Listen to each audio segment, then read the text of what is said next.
I think if you're on LinkedIn and you're getting a lot of your information from LinkedIn, I think you need to step back and be a little bit more critical of what you're reading, but also who's saying it, right? And so when you look at a lot of the voices out there. This episode is brought to you by Warmly. Warmly is an AI-powered GTM assistant that helps your outbound team stop wasting time and start targeting the right people at the right time. Here's the play. Your SDRs open LinkedIn, and instead of cold scrolling, they get real-time signals like who is researching solutions like yours, who just switched jobs, or who recently viewed your site. No CRM updates, no lead lists, just useful context surfaced where they already work. If you're doing outbound in 2025 and not using Warmly, you are behind. Try it for free at www.warmly.ai. In this episode of the GTM Engineering Podcast, I talked to Tyler Calder, CMO at PartnerStack. Tyler came ready with a grounded take on one of the loudest trends in marketing: declaring channels dead. SEO, paid media, outbound, they are all apparently over if you believe your LinkedIn feed. But Tyler pushed back with data. PartnerStack drives nearly 50% of its pipeline through organic, sees 2 to 3x more visibility across AI platforms than competitors, and continues to generate qualified pipeline from outbound and paid. The difference: intentional execution and a partner-first approach across every channel. We also unpacked how most teams are reacting to LinkedIn noise without real diagnosis, and why the shift toward generalist hires has left gaps in tactical expertise. Tyler made a sharp point: the loudest voices might not have your business in mind. Then he shared the growth experiment that reshaped their entire GTM motion. An 18-month journey refining PartnerStack's ICP using external signals now embedded across their targeting, partnerships, and sales process. If you've been told to kill a channel without understanding why, this one is worth your time. Here's my conversation with Tyler. Tyler, welcome. Thank you, sir. Thanks for having me. So thanks for joining me. And as I was saying before we begin with the recording, I'm really sorry I had to reschedule this call, even though I was looking forward to it. So we have 3 questions here at the pod, and I would like to start with the first one, which is, regarding a trend that you see, that hopefully is not something that everyone else is seeing, right? Sure. And so, yeah, that's my first question. I guess we can start from there. Yeah, it's a great question. And to your point, I won't mention AI, which is what I'm sure That's a the most relief. common answer is. I think I think about this a lot, and um, this being trends, right? What trends are real, which ones are maybe just glorified opinions. And I think the one trend that I keep coming back to over the past couple of years is the trend that everything is dead. Right? You go on LinkedIn and cold outbound is dead, SEO is dead, paid media is dead. It's all dead. And I think what that leads to, at least based on a lot of conversations that I have, are people taking that to heart and just stopping those activities cold. It's like, oh, you know what? This influential person on LinkedIn says outbound is dead. We should stop doing outbound. Paid media is dead. We should stop doing paid media. SEO is dead. We should stop doing SEO. And I think, from what we're seeing at PartnerStack is certainly all of those channels are changing. All of those channels are seeing diminishing returns from the glory days. But I wouldn't suggest that any of them are dead. And in fact, what we see is we still drive a lot of business through organic. We've done organic, I think, quite well, both from a content standpoint and technical SEO standpoint, and we'll drive, almost 50% of our pipeline through organic. And the really interesting unintended consequence of doing that well has been really, really solid AI visibility. We're about 2 to 3x the visibility of our closest competition. Hmm. On a monthly basis, we're seeing about 2,500 referral visits from ChatGPT, Perplexity, Gemini, etc. And so, to say some of that is dead, I think you end up just missing a really big opportunity. Same with outbound. We do a fair amount of outbound orchestration, both through ABM programs with our sales team, but also kind of marketing driven outbound. And that builds highly qualified pipeline for us. And same as paid media, right? I think we're really good at being very deliberate on where we spend our dollars, and the ROI on our paid media programs is quite positive. And so again, what we find is, the trend of everything is dead, people running away from these channels, they're becoming less saturated, and we're able to capitalize. Now, the one thing I would really lean on though is, and this is our bias because it's the space we're in, we attach partners to all of that. So we will work with partners on coordinated outbound. We'll work with partners to create content together, which supports SEO. And I think that those third party voices certainly is helping. And when we look at things uh, like paid media, we'll tap into shared budgets with some of our partners. We'll leverage affiliates and push some of our paid budget there. So I think that's one of the unique things that's helping us as well is we're tapping into what we know really well, which is partnerships, and attaching partners to some of those channels that, again, the trend of they're dead. It's like, well, we're seeing quite a bit of benefit from them, so we're going to keep going. I would like to double click on a couple of things. Yeah. And it's interesting because, as you were sort of giving your answer, like I thought, are you reading my mind or what? Just the other week, I posted about that exact thing on LinkedIn, like even, using the same words, right? So we are aligned on that. Where, why? Why do you think that happens? Like, I have a few notions, Mm. and like thoughts on why do people do that, but I don't know. Why would you say these people feel the need to declare, you know, any one channel as being dead? Right.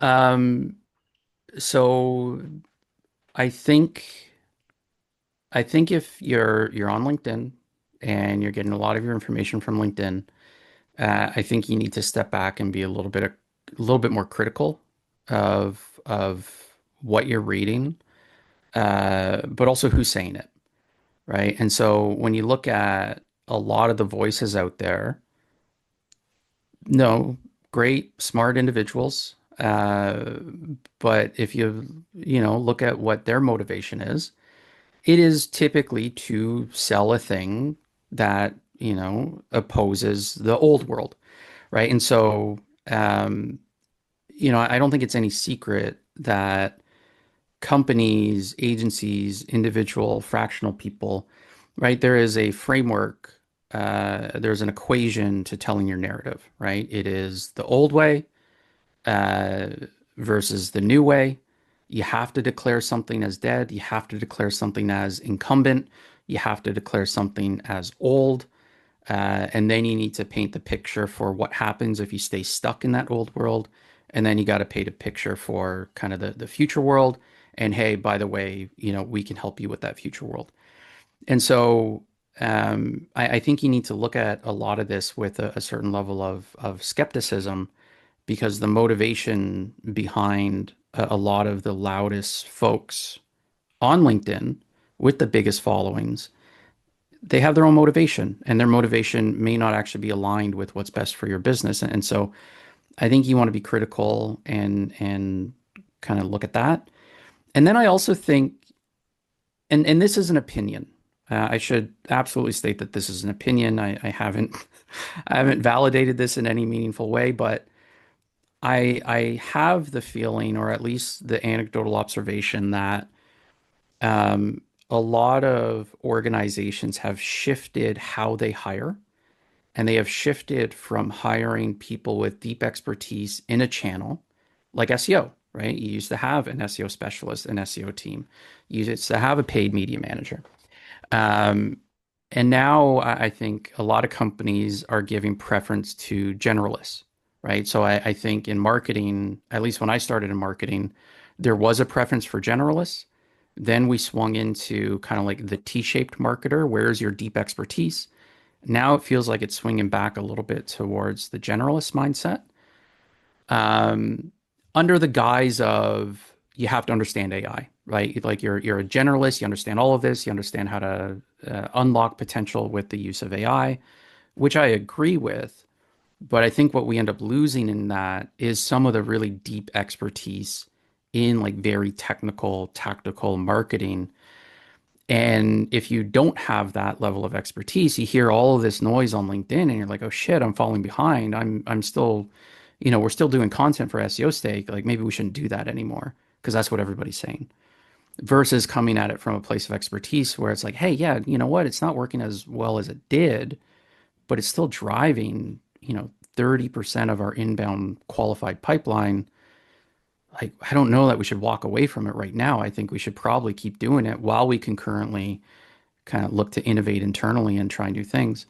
And so I think it's a mix. I think there's the FOMO, which is how loud some of it is on LinkedIn. And it's like, I'm getting top-down pressure from my CEO. My CEO is sending me all of these articles. I see it everywhere on LinkedIn. I got to go down that path because that seems like the safe path, right? It's almost, the old saying, nobody got fired for going with IBM. It's like now nobody gets fired for listening to the loudest LinkedIn voices. I think that paired with a lack of internal expertise that is channel specific to kind of defend that channel. Oh man, it's so nice to Sorry. I mean, it's so nice to hear these words coming out of the mouth of a CMO, right? Like these are the things that I've been thinking about, and I'm also trying to communicate and share with people. And I mean, all of it is real, right? The construction of narratives that try to serve, a certain purpose, which in many cases may be that, like, yeah, like this is the old way, and like I present or I can help you get to practice the new way, the new playbook, right? And I've been seeing that, and like we like I also get that, and to a certain extent, I understand like the pressure, the internal pressure people can have, right? I get it. I just can't understand how it's possible that the voice is more important than your own observations, and like data and results, right? Because you see that in certain cases, like it still works, right? At least today, who knows about tomorrow, right? But it works. Will you really leave someone's post on LinkedIn affect your decisions when it comes to budget allocation, when it comes to, I don't know, even hiring, investing in certain initiatives and whatnot? And unfortunately, in many cases, the answer is yes, like people actually do that all the time, in fact. Hmm. Yeah. Um, Yeah. And I mean, I look at it as don't don't ignore it. Like I do think, hey, yeah, pay attention, listen, see what's going on, but run some experiments, right? You hear, what seems like maybe an interesting idea. Um, Try it. Just give it a shot, yeah. right? So paid media is the easiest one. You think it's dead, well, turn it off. What happens, right? Like what did you feel any meaningful impact to the business? Did pipelines slow down? Um, if so, well, you have your answer. Now, if nothing changed, now it's like, okay, well, you know what? Maybe there's something to maybe there's something there. Now, I wouldn't go so far as to suggest there's something there is that paid media is dead. It's, hey, we should probably dig in and figure out why this wasn't actually performing well. Uh, and it's interesting. I literally got off a call this morning from somebody I was introduced to because they turned off their paid media. And they turned it off because they felt like it wasn't working, but also everyone's telling them paid media is dead. Um, and they turned it off, and they didn't actually see a big difference in their sales. They're an e-com store in this instance. Um, and I said, that's great, like great experiment. You saw that, maybe you weren't spending those dollars wisely, but like let's actually jump in the account and look at them. It's like, okay, looking at Google Ads, you got PMAX on, you're targeting all of North America 24/7, broad match keywords, no testing of ad copy. So I was like, well, of course it's not going to work. Like you have no control. You're giving Google kind of all of the control to just, blast your brand everywhere without any real optimization around sales. So even that, right, when I say turn it off and see what happens, if you turn it off and you don't see a meaningful change in the business, that doesn't suggest that paid media is dead. To me, it suggests the first step is diagnose why it wasn't performing. Maybe you can cut your budget by 70%, but there's still 30% that could be quite effective. And then, you should keep leaning into that. But to me, again, that goes back to the channel specific expertise I think is still important because every channel that you're running on is going to have its own nuance. And it's going to change all the time, right? I've always tried to remind myself that you got to be conscious of both the buyer and the bot. And I think with the rise of AI and all of the chatter, the bot side of it has just become so much more confusing to people that we're just making knee-jerk reactions when we don't need to. Can I go back a bit and ask you Yeah. about PartnerStack? Yeah, of course. So what you do is basically help companies run affiliate programs. Is that right? So that's part of it. So we are you'll hear people refer to us as a partner management solution, a partner ecosystem platform. You'll hear people refer to us as a PRM. You'll hear people refer to us as an affiliate network. The reason we're referred to as all of these things is because our whole vision has been um, indirect revenue should be treated as a single strategy. And so when I say indirect revenue is any pipeline revenue driven by a third party, somebody who is not a full-time salesperson or marketer in your organization. So that would be inclusive of affiliates, influencers, creators. It would be inclusive of other technology you might integrate with and co-sell with, agencies that refer business to you, that provide services that maybe you co-sell with. It includes resellers that can actually resell and provision on your behalf.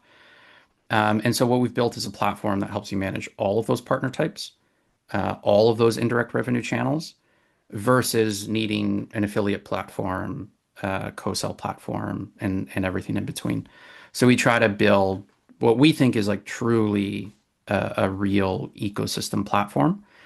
And the benefit to that is sort of what I was mentioning earlier is a lot of organizations that I talk with, that we work with, they think of a partner as a single definition of a partner. We think of a partner as an affiliate, and that's it.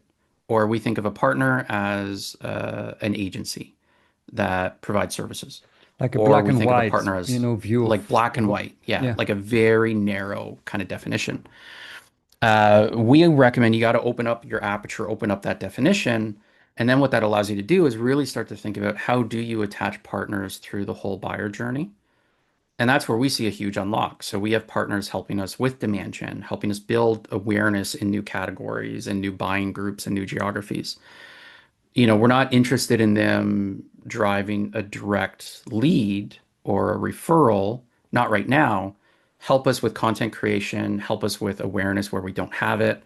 Then we'll have partners that do help with high intent drive leads, pay per performance. We have partners that will co-sell with, actually, will close the deal. We have partners that will help support customers post sale. And so, if you can start to attach partners to that whole buyer journey, that's where we see a huge unlock. Just very hard to manage with disparate kind of systems in place or spreadsheets, no system in place. In the context So that's what we do. Yeah. in the context of what we what we're discussing, certain channels maybe have reached a certain level of maturity. Maybe they are not working as well as they used to, but they still give. How has that space changed in the past couple of years? Yeah. The partnership space. Yes. Yeah. It's interesting. I think over the past few years, what you have seen is this shift where number one, partnerships, the channel, especially kind of traditional partnerships, like exclude affiliate for a second. Um, there was a time where really it was, call it the Fortune 100, that would get the benefit of a truly scaled out partner program. And there are a few reasons for that, right? There wasn't tech that was, accessible, available to the bulk of SaaS companies. Part of it was there just weren't enough partners out there to support so many brands. But I think what you're seeing now is there's the technology that's available, but there's also so many more partners out there. Hmm. There are so many more folks that are interested in working with niche brands, certain verticals. Like before, if you were, um, if you wanted to build your own, revenue stream by being a tech partner, like you had to go work with the Microsofts of the world. You had to go work with Salesforce. You had to go work with Cisco. Now you can build an agency, side by side with a startup that is, supporting a specific niche like legal tech. And so I think you've seen that trend of just this explosion of some of the best marketers in the world, the best salespeople in the world, the best technologists in the world. They're turning themselves into third party kind of trusted resources. And then they're monetizing that by being partners for all different types of technology companies. And then I think the other thing that we've seen is companies are starting to realize just how powerful partnerships can be. So again, one of those things you go on LinkedIn and everybody in partner tech like us will talk about partnerships can drive higher ACVs, faster deal cycles. Uh, the customers are stickier, they expand faster, lower CAC. Like if you attach a partner to your deals and your customers, like all of those numbers improve. And so you're starting to see a lot of companies top down. So investors, your board, your C-suite, they're really starting to see the power of that. And so they're really pushing their partnerships team to try to scale and try to figure it out. And I would suggest, outside of the Fortune 100, it's still kind of the early innings of really figuring it out in a democratized way, I would suggest, where it's driving value for everybody. But I would say that that's the trend. More partners, more trusted third parties, companies looking to invest. And then I'm rambling a little bit, but then I said forget affiliate for a second. If I go back to affiliate, influencer, creator, you're seeing a lot of folks that have been doing affiliate in B2C for the past 20 years starting to realize just how lucrative B2B can be. So rather than, oh, you know what, I got to drive a sale, a sale, a sale, like individual sales to earn any sort of commission as a partner. Well, now I can sell one large contract at a high ACV, and a lot of organizations will continue to compensate me into year two, maybe even year three. Like as long as they remain a customer, I, as the partner, may continue to get compensated. And so there's this recurring revenue that's coming in as a partner. And so on the affiliate side, you see uh, this growing base of partners, and we have a network of partners, and it's the largest number is almost 2 million strong now. And in any given month, there's going to be 100,000, 200,000 that are highly active. That's a big network of people dedicated to B2B. And then the last thing I'll say as we talk about, um, seemingly channels dying. Again, like I said, I don't think they're dying, but I do agree there's diminishing returns for sure. I think what people trust has shifted, what channels drive outsized results has changed. The law of shady click-through rates, if you Google that and read that article from years ago, I think is absolutely true. Um, I have always viewed, when I say always, like going back 15 years, I've always viewed affiliates as the R&D of the internet. And I never phrased it that way. I stole that from somebody who said it to me that I respect quite a bit. And I think when he said it, it really clicked for me and nailed it. Because that's how I always view the affiliate world is like they're some of the smartest marketers in the world. They're going to figure it out. And so as you are seeing channels change, algorithms shift, having some sort of affiliate program in place is almost a little bit of a safety net where you know you're always working with some of the most technical, some of the most advanced marketers in the world. They're going to figure out how to drive you business as these things shift. And candidly, they're probably going to do it better than your internal team because I genuinely think some of the best marketers in the world, like they're not working full time for anybody anymore. They're out there hacking away. So, anyways, that Yeah. was a very long-winded, rambling answer, so I No, apologize. no, no, no. That's the kind of answer I like. Before we switch gears, I have one last question regarding all that. If you don't feel comfortable, you don't have to answer it. But I will ask it either way. Do you see, moving forward, do you see acquisitions as a growth, like, I don't want to say channel, but as, as a way to keep growing for PartnerStack? I mean, could we see an acquisition of, I don't know, passion fruit by PartnerStack? Oh, great question. I think so. I think acquisition as a growth tactic, absolutely, right? I think every company, if you're not thinking about uh, acquisition, if you're not thinking about, let's call it like inorganic growth, um, I think you're probably missing something. Now, acquisitions aren't easy. A lot of them don't work out. You need the capital to make it happen. But I also think we're in a moment of time where it's like, do you really need the capital, or are you kind of stacking equity on top of each other? Like, I think there's creative ways to Yes. make an acquisition happen.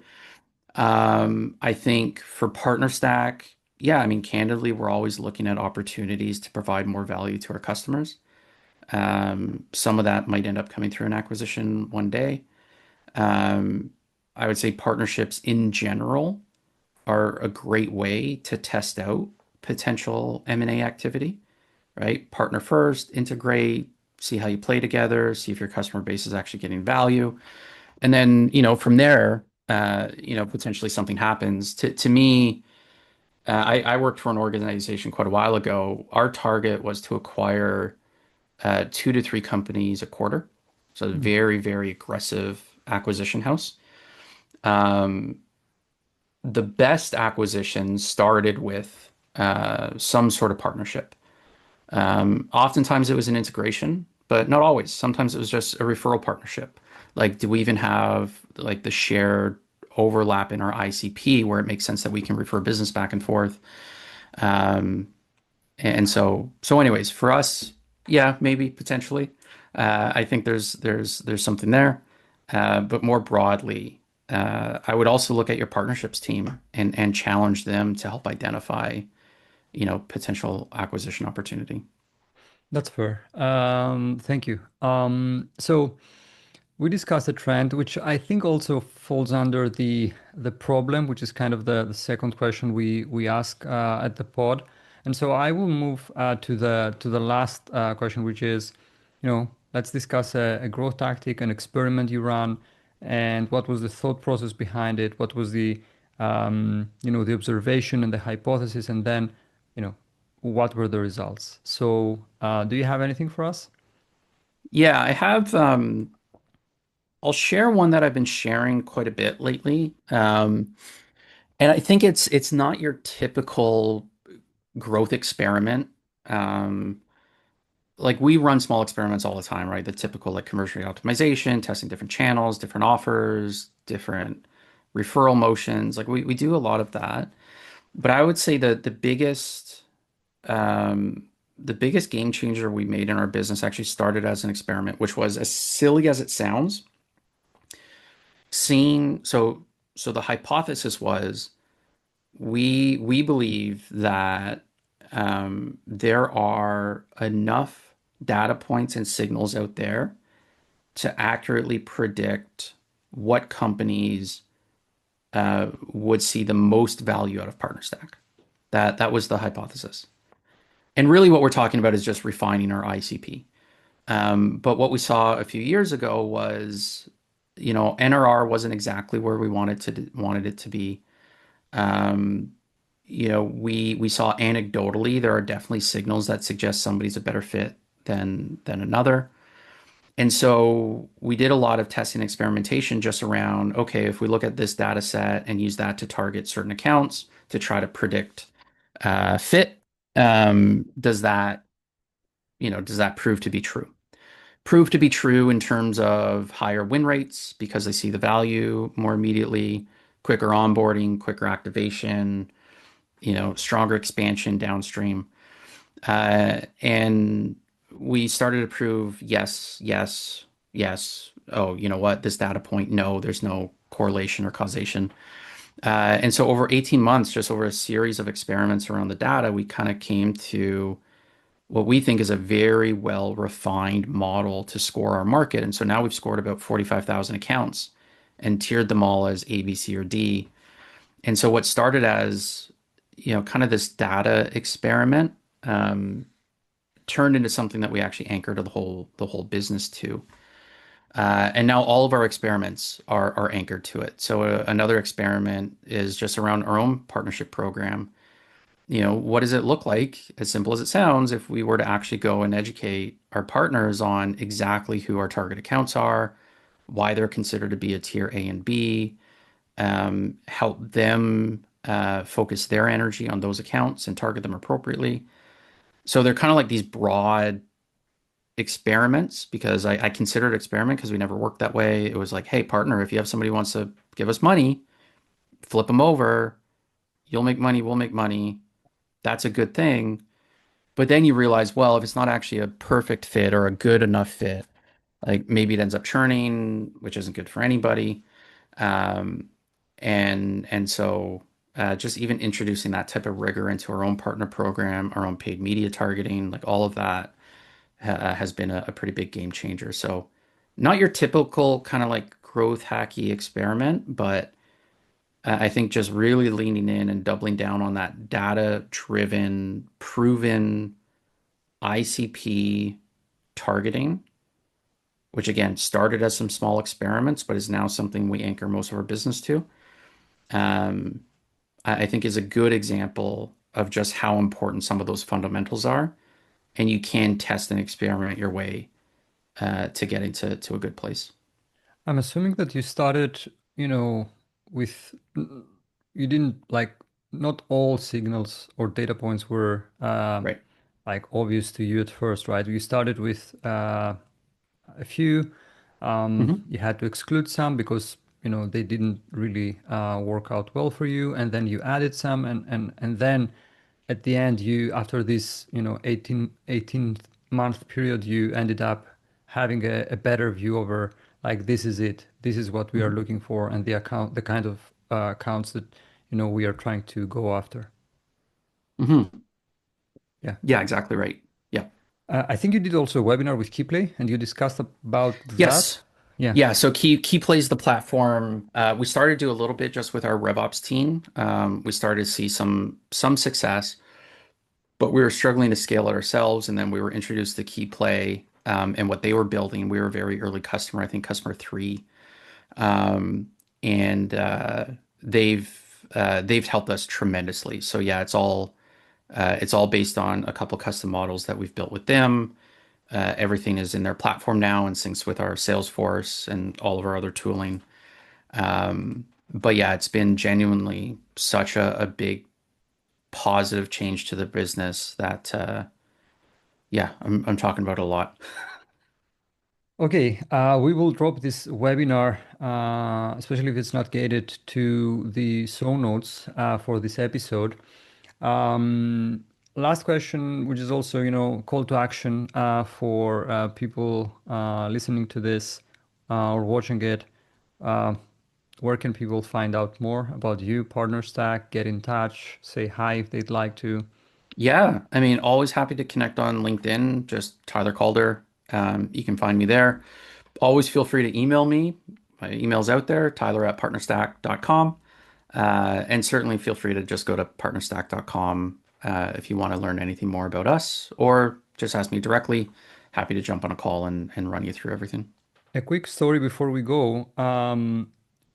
A year ago, I participated in a project, and the main revenue channel was supposed to be affiliate, and so I Mm, got into this um, very nasty world of affiliate. And at some point, I was banging my head against the wall because I was like, are they seriously discussing like giving you checks and like casting out with checks in 2020 like four back then? And then at some point we found PartnerStack, which made the whole process as it should mm. be in 2024 back when we did this project. And I was like, yeah, that's what it should be. Like, what checks? What are we even discussing? And Yeah. so, PartnerStack is a great platform. I've used it. I'm not, by no means like a super user or anything like that, but there is value, and yeah, I think companies should check it out. So, Yeah, I appreciate that. And I agree. I think companies should check us out. So thank you. thank you very much, Tyler. Thank you. All right, awesome. Take care.